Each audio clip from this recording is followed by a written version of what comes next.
आकाशाकडे बघितले, त्या बोधिवृक्षाकडे बघितले आणि मनामध्ये एक प्रश्न निर्माण झाला की मला सम्यक संबोधी प्राप्त झाली, पण या ठिकाणी कोण साक्षीदार आहे की मला सम्यक संबोधी प्राप्त झाली?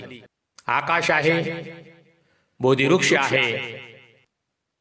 त्यांच्या मनामध्ये साक्षीदाराची भावना ज्यावेळी उत्पन्न झाली त्यावेळी त्यांनी आपला उजवा हात भूमीला स्पर्श केला आणि मनामध्येच बोलू लागले की मला जी संबोधी प्राप्त झाली, या संबोधीची साक्षीदार ही भूमी आहे.